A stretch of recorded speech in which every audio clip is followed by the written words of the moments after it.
yan sa paglalakbay. Matututo ka ba kung di nagkamali? Alam mo ang sagot, di ba hindi? Mga bagay na bagong haharapin, kailangan pang hawakan at gawin. Ngunit kahit ano pa man ang dumating, nandito na ako at nadamay sa'yo.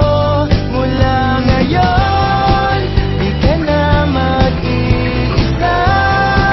Huwag matakot mawala, sasamahan ka hanggang langit at di bibitaw sa piling mo, sa piling mo. Kung nais lumipad, di babawalan. Hindi magdaramdam, hihintayin ka lang.